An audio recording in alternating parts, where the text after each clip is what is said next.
Hi guys, it's Miss Goal. Today's lesson is Module 1, Lesson 2, Identifying Proportional and Non-Proportional Relationships in Tables. Your outcomes for today's lesson is students examine situations to decide whether two quantities are proportional to each other by checking for a constant multiple between measures of x and measures of y when given in a table. Students also study examples of relationships that are not proportional in addition to those that are. The first thing I'd like you to do is to complete the opening exercise, which is the table just below your student outcomes. And when you are ready, unpause the video and continue. Okay, what you should have noticed in this table is that each hour that the babysitter gets paid, she's getting paid $8 an hour. So it's easy enough to see if you work 1 hour, you're going to get $8, 2 hours is 16, 3 hours is 24, 3 is 32, 36, 40, 48, and 52. And what you should notice here is that in every situation, what they're doing is they're multiplying by 8. So each one of these is multiplied by 8 to get the amount that she's getting paid.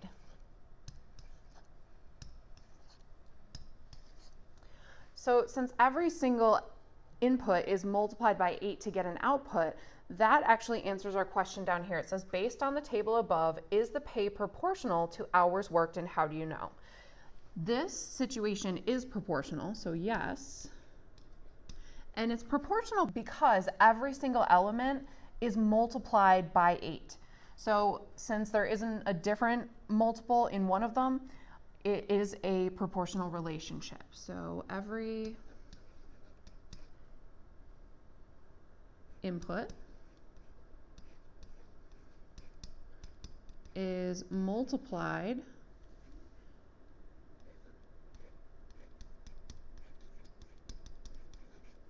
by 8 to get the output. So this actually leads us into our definition of proportional. A table of values is proportional if you can multiply the input by a constant number to get the output. So in our previous warm-up question, everything was multiplied by 8. So we're going to carry that idea into our examples. The table below represents the amount of snowfall in 5 counties in inches to hours of a recent winter storm. So if we take a look at our input here, it's 2, and our output is 10. So if we think about what would we have to multiply 2 by to get 10, we know that it's 5. With the next one, 6 becomes 12. So what do we have to multiply 6 by to get 12? 6 would have to be multiplied by 2. And 8 would have to be multiplied by 2 to get 16. 2.5 would have to be multiplied by 2 to get 5, and 7 would have to be multiplied by 2 to get 14. So if we look at our results here, you notice that almost all of these are multiplied by 2, so you'd think that it's a proportional relationship. But it's actually this element right here that makes it not proportional. So this, we're going to conclude that this is a non-proportional .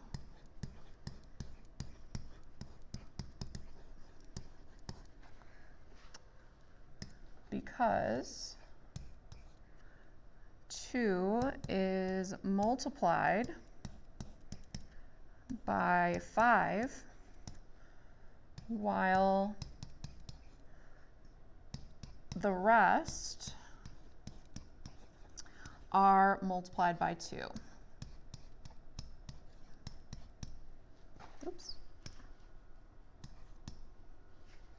Okay, so if we find just one element within our table that is not multiplied by what all the others are multiplied by, that makes it non-proportional.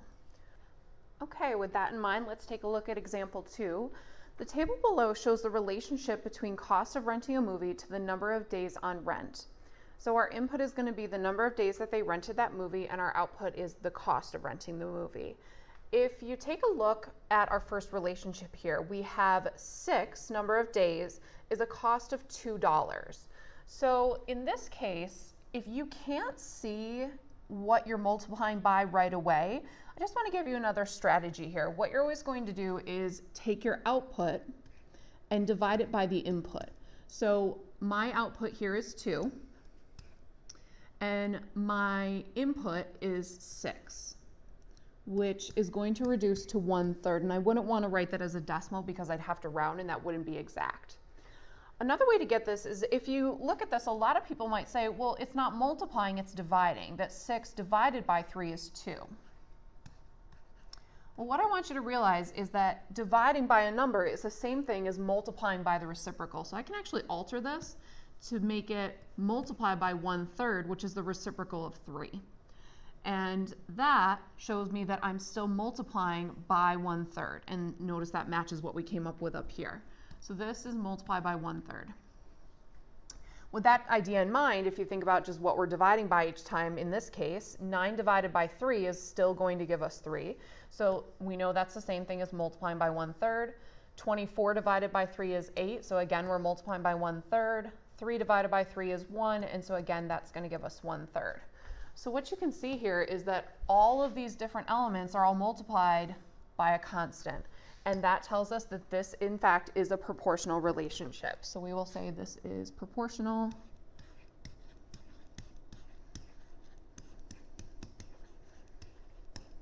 Because all inputs are multiplied by 1/3. Okay, let's take a look at example 3. The table below shows a relationship between the amount of candy in pounds bought and the total cost.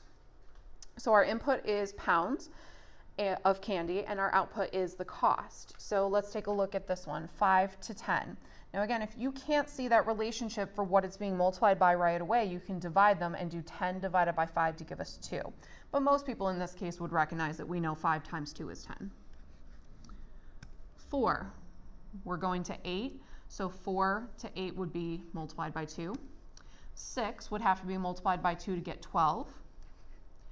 8 would have to be multiplied by 2 to get 16. And 10 would have to be multiplied by 2 to get 20.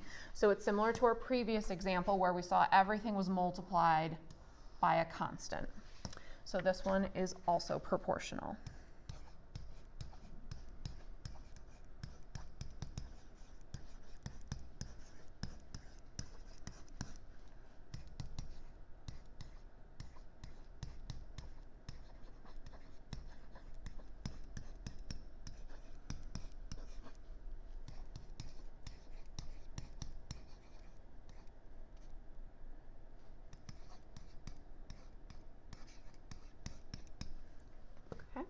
Let's take a look at our last example, 4. Randy is planning to drive from New Jersey to Florida. Randy recorded the distance traveled and the total number of gallons used every time he stops for gas. Assume the miles driven is proportional